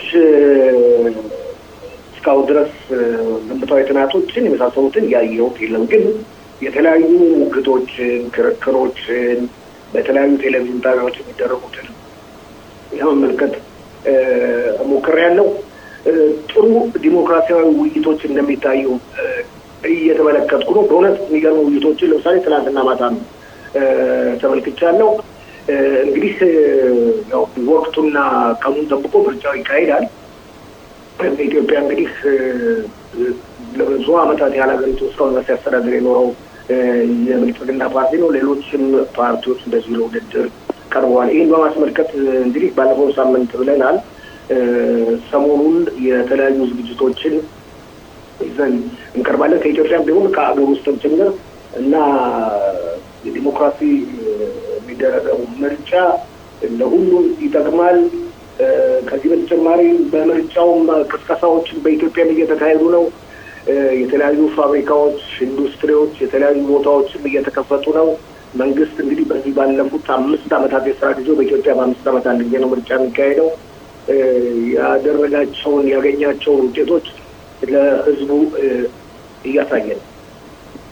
አዎ እንግዲህ ባለችን አንድ 2 ደቂቃ ፋሲል በእውነት ከሰሞኑ በደቡብ ክፍል ትንሽ ተዘዋውሬ ነበርና በጋዛ አካባቢ አሁንም የአካባቢ ነዋሪዎች ያው እንደሚሉት ሰሞኑን ያለ ማቋረጥ በጣም ከባባድ ፈንጆች እየፈነዱ ነው። እንደውም በደቡብ ጋዛ አካባቢ ነው ይሄ ጉዳይ። የሰላሙ ምክር ቤት እንግዲህ በፕሬዝዳንት ዶናልድ ትራምፕ የሚመራው እንዴት ነው ትንሽ የጠፉ መስሎ ይታያል። ማለት አይሰሙም። ምንድነው ውሳኔያቸው እርምጃቸው የሚለውን ድንገት ኖ አልጠፉም። ባለፈው ሳምንት ይመስለኛል አንድ ሳምንት ተኩል በፊት የኮሚቴው ዋና ስራ አስኪያጅ የቡልጋሪያው ተወላጅ ለተባበሩት መንግስታት የጸጥታ ጥበቃ ኮሚቴ ሪፖርት አቅርበዋል። በሪፖርታቸውም ሐማስ ሲጣለበትን ኃላፊነት እየተወጣ አይደለም ብለዋል። ስለዚህ የሐማስ የመጨረሻ ቀኑ እየተቃረበ መስሎ ይታያል። ከዚህ በተጨማሪ እስራኤል ባለፈው የታስታውስ እንደሆነ ይዛው የነበረው ቦታው ከ153 እጅ አካባቢ ነበር። አሁን ግን 60 እጅ አካባቢ እንደደረሰች ቀስ በቀስ ተጨማሪ ቦታዎችን እያያዘች እንደሆነ ለመረዳት ተችሏል። ያም ሆነ ይህ እናስታውሳለን ደግሞ ዋናው መሪያቸው በአዛም ተገድሏል። ሌሎች መሪዎች እንደዚሁ እየታደኑ ነው። እንግዲህ የኢራን ሁኔታ ለውጥ ካመጣ የኢራን ሁኔታ ፈር ከያዘ ሐማስን በአዛ ለመደምሰስ የሚደረገው ጥረት ከፍተኛ ግቡን ይመታል ተብሎ ይጠበቃል።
ዋው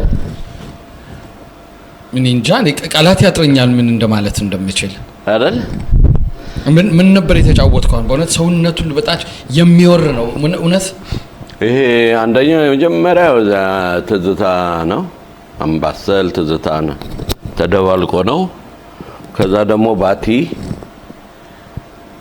ነው አምባሰል ትዝታና ባቲ አንድ ላይ እጅግ በጣም ነው የምናመሰግነው አርቲስት አባተ በሪውን ኩራታችን በእውነት እንዳያችሁት እንግዲህ ቀደም ሲልም በጥያቄው ላይ ብዙ ውጣ ወረዶችንም አሳልፏል ዛሬ ግን እዚህ ከኛ ጋር በመምጣት ይህን ቆይታ አድርጓል ወደፊትም በእንደዚህ አይነት በተመሳሳይ ሁኔታ እንገናኛለን ብለን እናስባለን በእውነት በጣም መልካም እድል የምታደርገው የምትሰራው ስራ በተለይ ደግሞ የኢትዮጵያውያንን ታሪክ ከቄሶች ጋር የምትሰራውን ስራ ደግሞ ወደፊት ያንም ቀደም እንደተነጋገርነው ያንን ስራ ይዘን ወደፊት እንመጣለን አዲስ ስራም አለው አዲስ አልበም አለው አዲስ ሲዲ ማውጣቷል እንግዲህ ያንም እንግዲህ በመግዛት መደሰትን ማየት እንችላለን አባተ በድጋሚ እጅግ በጣም እናመሰግናለን በጣም አመሰግናለሁ ስለጋበዛችሁኝ እግዚአብሔር ይስጥልኝ እሺ ክቡራትና ክቡራን ተመልካቾቻችን እንግዲህ ዛሬው ስርጭታችን የስካውኑ ነበር በተመሳሳይ እንግዲህ ነገ በሌላ ፕሮግራም እስከምንገናኝ መልካም ጊዜ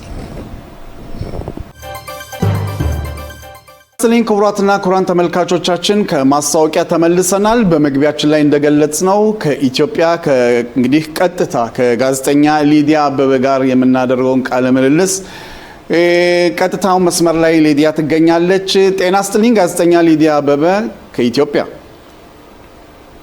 እንደምን ዋልክ ተስፋዬ አንተም የሥራ ባልደረቦችም ተመልካቾችህንም በቅድሚያ ሰላም ማለት ፈልጋለሁ በድጋሚ በእውነት ጋዜጠኛ ሊዲያ ጥሪያችንን አክብረሽ ወደ አይኢቲቪ ከእስራኤል የቴሌቪዥን ጣቢያ ቃለ ምልልስ ለማድረግ ስለመጣሽ በጣም ያመሰገንኩኝ በባልደረቦቼ ስም ጠቅላላው በመጀመሪያ እስኪ ለተመልካቾቻችን ያው በአገር ውስጥም ለውጭ ሀገርም ከሚከታተሉን ሊዲያ አበበ ማነች የሚለውን እስቲ ራስሽን አስተዋውቂን እሺ አመሰግናለሁ ተስፋዬ ሊዲያ አበበ ንጉሴ ይባላልው በኢትዮጵያ እና በመላው ዓለም በሚተላለፈው በአሃዱ ሬዲዮ እና ቴሌቪዥን በዋና አዘጋጅነት ነው ያገለገልኩ ያለሁት በጣም ጥሩ ሊዲያ እንግዲህ በእውነት የዛሬው ግንኙነታችን ያው የቃለ ምልልስ የምናደርገው በፊታችን ሰኞ ኢትዮጵያ ጠቅላላ የምርጫ ጊዜ ባለበት ሁኔታ ነው ይሄንን ሁኔታ እስቲ በመጀመሪያ ድባቡ ምን ይመስላል እንዴት ነው ለምርጫውስ የነበረው ዝግጅት እንዴት ነበር የሚለውን እስኪ ሰፋ አድርገሽ ለማብራራት ሞክሪልን እሺ አመሰግናለሁ እንግዲህ እንደሚታወቀው የፊታችን ሰኔ በእኛ በኢትዮጵያ አቆጣጠር ግንቦት 24 2018 ወይም በአውሮፓውያኑ ጁን 1 2026 በሰባተኛው ጠቅላላ ምርጫ ይካሄዳል ይሄ ምርጫ እንግዲህ በኢትዮጵያ የመድብለ ፓርቲ ስርዓት እንደዚሁ ደግሞ የፌደራሊዝምና የዲሞክራሲ ስርዓት ግንባታ ከተጀመረበት ካለፉት 35 ዓመታት ወዲህ የሚደረግ ሰባተኛ ጠቅላላ ምርጫ ነው ለሰባተኛ ጊዜ የምርጫ እንዲካሄድ ደግሞ ባለፉት ወራት ወደ 8-9 ወር አካባቢ የኢትዮጵያ ምርጫ ቦርድ ምርጫውን የሚታዘቡ የሲቪል ሶሳይቲ የዲሞክራሲ ተቋማት መንግስት እና የፖለቲካ ፓርቲዎች ከፍተኛውን ዝግጅት ሲያደርጉ ቆይተዋል ሚዲያም ደግሞ እንደ ሚዲያ የዲሞክራሲ ስርዓቱ አካል እንደመሆኑና ይህንን የዲሞክራሲ ስርዓት ደግሞ ለአጠቃላይ ለኢትዮጵያውያንና ለመራጩ ማህበረሰብ እንደማስተጋባቱ መጠን ይህንን ዝግጅት በእጅጉ ስንከታተልና ስንዘግብ ከስር ቆይተናል ዛሬ በኢትዮጵያ አቆጣጠር ግንቦት 19 ነው በኢትዮጵያ የፖለቲካ ፓርቲዎችና የምርጫ አዋጅ መሰረት ደግሞ ከዛሬ ጀምሮ እስከ ምርጫው እስከሚከናወንበት እስከ ለተሰኞ ድረስ የጥሞና ጊዜ ተብሎ የትኛውም የፖለቲካ ፓርቲዎች ቅስቀሳ መፈክር የአደባባይ እና የሌሎች ስብሰባዎች ላይ የሚደረጉ የምረጡኝ ቅስቀሳዎች የቆመበት ነው የጥሞና ጊዜ ሲባልም መራጩ ማህበረሰብ እስካሁን የተረዳውን እስካሁን የፖለቲካ ፓርቲዎች ካደረጓቸው ክርክሮች የፖሊሲ አማራጭ ሐሳብ ካቀረቧቸው ማኒፌስቶአቸውን ካስረዱባቸውና ከአደባባይ ቅስቀሳዎቻቸው ትንሽ ታቀበው ህዝቡ እንዲያሰላስል በጥሞና ደግሞ የሚመርጣውን አካል በራሱ ፍቃድ እንዲመርጥ ለማስቻል ነው ይሄ የጥሞና ጊዜ ተሰጠው ባለፉትም 6 ተከታታይ ምርጫዎች እንደዚህ አይነት አለ በአዋጁ መሰረት ለ48 ሰዓት ወይም ከዛ ቀደም ባሉት ጊዜያት የጥሞና ጊዜ ይሰጣል በዚህ ወቅት የትኛውን ፓርቲ ቅስቀሳ ያደርግም ሚዲያዎችም ከምርጫ ስራው ጋር ብቻ የተያዙ ስራዎች እንጂ ፓርቲዎችን ያሳተፉ የምረጡኝ ዘመቻዎችን አያስተላልፉም፣ የፓርቲዎችን ማኒፌስቶ ማስተላለፍ አይችሉም እና አሁን ያለንበት ይሄ የጥሞና ጊዜ የሚባለው ላይ ነው ዛሬ የጀመረው ማለት ነው። በጣም ጥሩ። ሌላው እንግዲህ እንደጠቀሹ የፓርቲዎች በእውነት የፖለቲካ ፓርቲዎች ክርክሩንም በእውነት ከዚህ ከእስራኤል ለመከታተል ሞክረናል። ፓርቲዎች የራሳቸውን ሆነ እንቅስቃሴ ያደረጉበት ሁኔታ ነው። ህዝቡስ የህዝቡ እንዴት ነው? ህዝቡ ምን ያህል በቂ ግንዛቤ ያለው? ህዝቡስ እንዴት ነው? በአሁን ሰዓት ዝግጅቱ ምን ላይ ነው? የምርጫውስ እንዴት የሚከናወን መስሎ ይታይሻል? እንግዲህ ፓርቲዎች ላለፈው 1 ወር ከግማሽ አካባቢ በተለያየ የመገናኛ ብዙሃን በቴሌቪዥን በሬዲዮ እና በጋዜጣ ምርጫ ቦርድ ድልድል አድርጎላቸው ቅስቀሳ ሲያደርጉ ነበረ። እያንዳንዱ 15 ደቂቃ ተሰጥቶት የፓርቲውን ሀሳብ ማኒፌስቶን ለምን መመረጥ እንደሚፈልግ ሲያስተዋውቅ ቆይቷል። ከዛም ባሻገር የፖለቲካ ፓርቲዎች የክርክር መድረኮች በተለያዩ መገናኛ ብዙሃን አንተም ቀደም ብለህ እንደገለጽከው ሲከናወን ነበረ። የኛም ጣቢያ 5 ክርክሮችን አድርጓል። 4 የፖሊሲ ክርክሮችን፣ 1 ደግሞ ከሲቪል ሶሳይቲ ጋር ተጣምሮ ስለ ምግብ ሉዓላዊነት አድርጓል። እስካሁን ድረስ መራጩ ማህበረሰብ በቂ ግንዛቤ ያለው ብለን እናስባለን። እኛም እየወጣን የዳሰሳዎችን እንሰራ ነበረ፣ ቮክስ ፖፕ እንሰበስባለን። ህዝቡ ስለ ምርጫው ያለው ግንዛቤ ምን ያህል ነው፣ ምን ያህል ፓርቲዎችን ያውቃል የሚለው። እንደዛም ሆኖ ግን ይሄ ሁሉ ነገሮች ተሰርተው በኢትዮጵያ የፖለቲካ ፓርቲዎች የምዝገባ መሰረት በጣም ብዙ ፓርቲዎች ናቸው ያሉት። አንዳንዶቹ እንደውም ምርጫ ሲደርስ ለአንድነት ይዋሃዳሉ፣ ጥምረት ይፈጥራሉ፣ ቅንጅት ይፈጥራሉ። እንደዛ ሲሆን ሰብሰብ ያለ ሀሳብ ለማግኘት ይመቻል። በክልል ያሉ ፓርቲዎችና በሀገር አቀፍ ደረጃ የተመዘገቡ ፓርቲዎች ወደ 40 ይጠጋሉ። 16ቱ ሀገር አቀፍ ፓርቲዎች ናቸው። አብዛኞቹ የፖለቲካ መታገያ ስልታቸው ወይም ደግሞ ርዕዮተ ዓለማቸው መመሳሰል፣ አብዛኞቹ ደግሞ ሌሎቹ ደግሞ በክልል ያሉት የብሔር ፖለቲካ የሚባለውን እና በክልል በሚንቀሳቀሱባቸው አካባቢዎች ያሉ ማህበረሰብን ወክለው የሚንቀሳቀሱ ናቸውና ብዙሃኑ የሚያውቃቸው 1 3 4 ፓርቲዎች እንዳሉም እኛ ካደረግነው ዳሰሳ ለመረዳት ችለናል።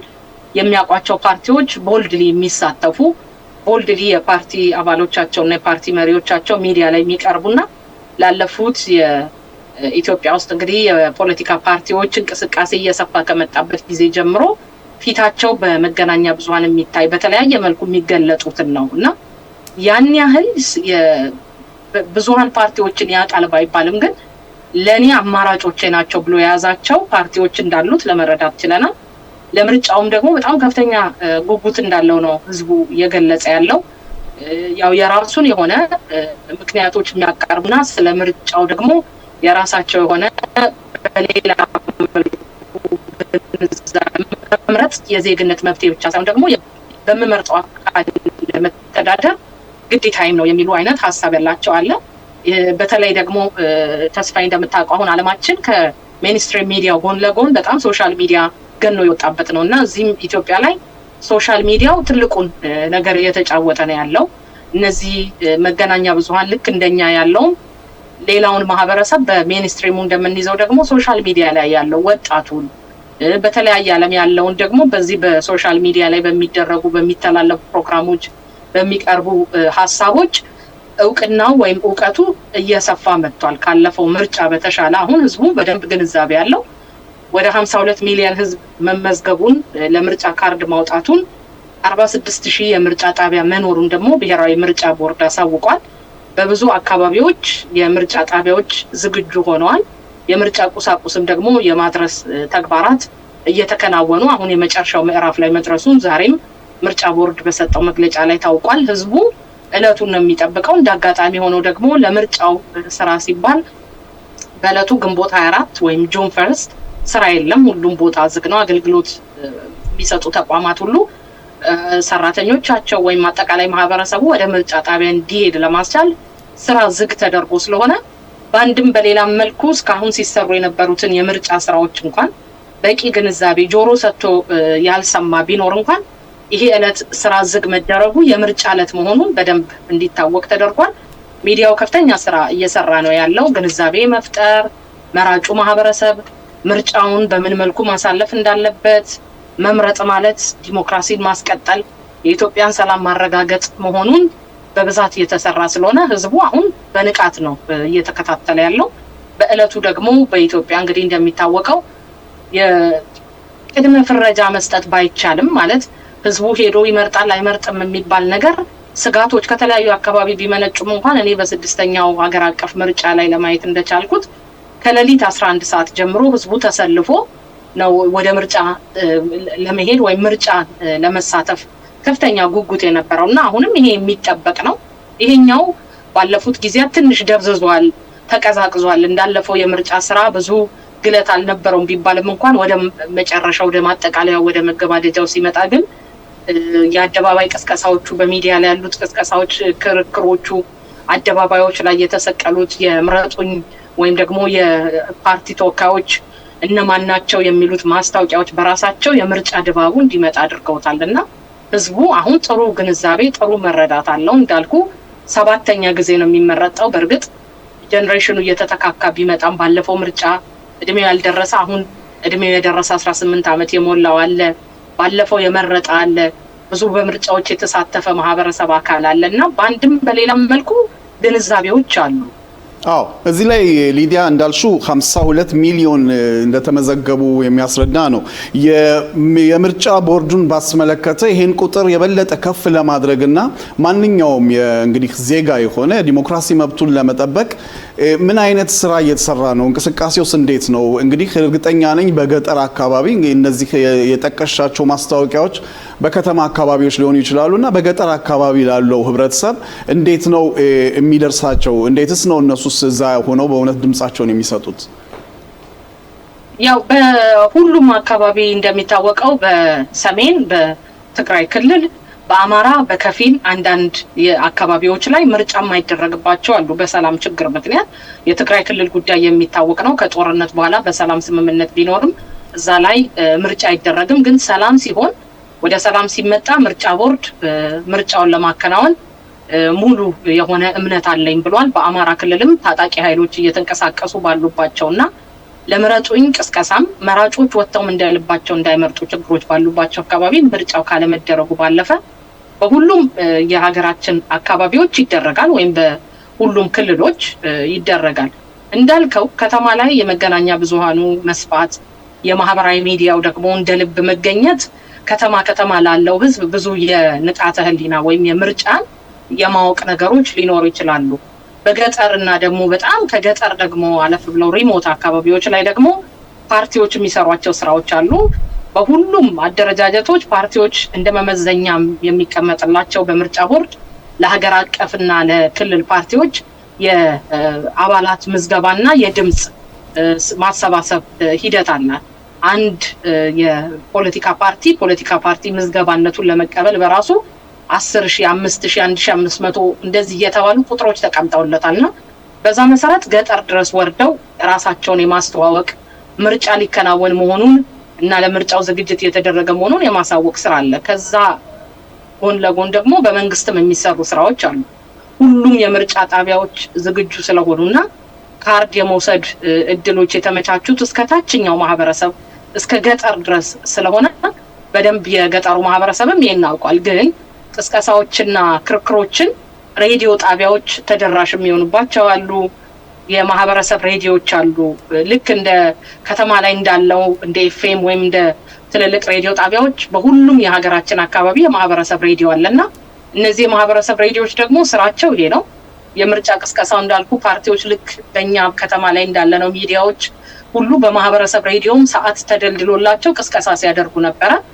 የፓርቲዎች ስራም ጎን ለጎን እንዳለ ሆኖ ፓርቲዎች አመቺ በሆኑና ሰላም በሆኑ አካባቢዎች እታች ድረስ ዘልቀው ራሳቸውን የማስተዋወቅ ለመመረጥ ለምን እንዳሰቡ የመስራት እድሎች ተመቻችተውላቸዋል።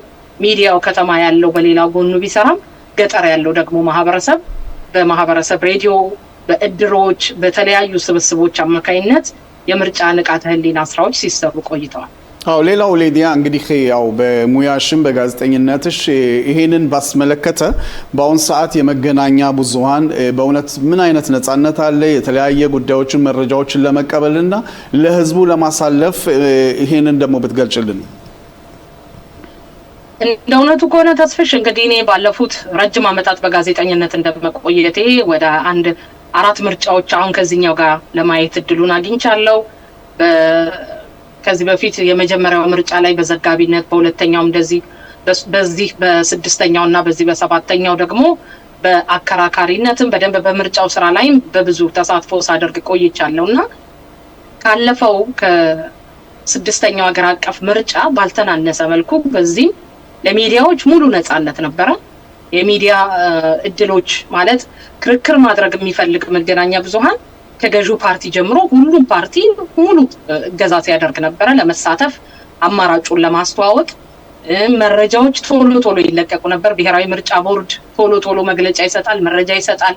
ራሱን የቻለ የመገናኛ ብዙሃን የሚገናኙበት የመረጃ ቋት ግሩፕ ተከፍቶ ሁሉም የመገናኛ ብዙሃን ተወካዮች እና ኃላፊዎች ያለንበት መረጃ መለዋወጥ መግለጫዎች ሲኖሩ ጥያቄዎች ከፓርቲዎች አቤቱታ እንግዲህ በምርጫ ሂደት ላይ ፓርቲዎች ቶሎ ቅሬታ ያቀርባሉ። እጩዬ በዚህ ቦታ እንደዚህ ሆነብኝ፣ ቅስቀሳ ሳረግ እንደዚህ ሆንኩ፣ እንደዚህ አይነት ብዙ ስላሉ እንደሱ አይነት መረጃዎችን የማጥራት ስራም ለመስራትና ተደራሽ እንዲሆን ለማድረግ ምርጫ ቦርድ መረጃ እየሰጠ ነበር እስካሁን የዘለቀው። እዚህ ጋር ማስታወስ የምፈልገው እንደሚታወቀው አሁን በዚህኛው ምርጫ ሙሉ ነገሩ ዲጂታላይዝ ነው የተደረገው። መራጮችም በዲጂታል መልኩ ነው የምርጫ ካርድ እንዲወስዱ፣ የፖለቲካ ፓርቲዎችም በምርጫ ቦርድ ባበለጸገው ዲጂታል ፕላትፎርም ነው እጩዎቻቸውን ያስመዘገቡትና ከዚህ ከምዝገባ ሂደት ጋር በተያያዘ ብዙ ችግሮች ነበሩበት። የኔ እጩ ተሰርዞብኛል፣ እጩዎችን ቁጥር በአግባብ ለማሳወቅ ይሄ ፕላትፎርሙ የሆነ ችግሮች ቴክኒካል የሆኑ ችግሮች አጋጥመውታል የሚሉ ቅሬታዎችና ይሄ የሚፈታባቸውን መንገዶች ቶሎ ከሚዲያው ጋር ግንኙነት ነበረ። የመንግስት ኮሚኒኬሽንም እንደዚሁ የተለያዩ መገናኛ ብዙሃን ያሉበት አንድ ራሱን የቻለ ግሩፕ ተፈጥሮ ውይይቶች ይደረጉ ነበር። የምርጫው ስራ በምን መልኩ ይከናወን የሚል በሌላ መልኩ ደግሞ አንድ አዲስ አሰራርም ደግሞ መጥቷል። በሌላ ሀገራት ሊኖር ይችላል፣ እኛ ጋር እስካሁን አልተለመደም። ሚዲያ ላይ ትብብር ሚዲያ ለሚዲያ ተቋም ብዙ የመረጃ ትብብር የለም፣ ፉክክሮች ነው የነበሩት። አሁን በኢትዮጵያ ዜና አገልግሎት አማካኝነት በመንግስት ኮሚኒኬሽን በተመቻቸ የመረጃ ቋት አማካኝነት በሁሉም የሀገሪቱ ክልል ለምሳሌ እኛ አሃዱ ሬዲዮና ቴሌቪዥን በመላው አዲስ አበባ ሪፖርተሮች አሳትፈን ዘገባዎች የምርጫ ዕለት ሁነቶችን እንዘግባለን። ክልል ላይ ግን ተደራሽ የማንሆንባቸው አካባቢዎች ላይ በክልል ያሉ የመገናኛ ብዙሃን መረጃ የሚያቀብሉበት መረጃ የሚሰጡበት ኢቭን የትራንስፖርት እገዛ የሚያደርጉበት ምስል፣ ፎቶግራፍ ሁሉንም መረጃ የምንቀባበልበት መረብ ራሱ የተዘጋጀ ስለሆነ አሁን መገናኛ ብዙሃኑ በቅንጅት ይሄንን የምርጫ ሂደት እንዲዘግቡ ምቹ አጋጣሚዎች ናቸው የተመቻቹት። ከምርጫው ስራ ጋር በተያያዘ ምንም አይነት ጋዜጠኛው ላይ እንግልት እኔ እንግዲህ እያየው እንዳለው አልደረሰም። የመረጃ ክልከላ አልደረሰም። ፓርቲዎችም መጥተው ሀሳባቸውን እንዳያቀርቡ ከገዢው ፓርቲ በኩል ምንም አይነት ክልከላዎች አልመጡም። ሁሉም በእኩል ተፎካካሪ የሚሆንበት ሜዳ ስለሆነ ገዢ ፓርቲ ወይም ሌላ የሚባል ስለሌለ የምርጫ ስራ የእኩል ስለሆነ ለመመረጥና ቀጣዩን 5 ዓመት ኢትዮጵያን ለመምራት ፉክክር የሚደረግበትን ሂደት በተሳካ መልኩ ለማስኬድ መገናኛ ብዙሃኑ ጥቅም ላይ ሲያውሉት ታይቷል። ጥሩ ነው እስካሁን የመጣንበት መንገድ።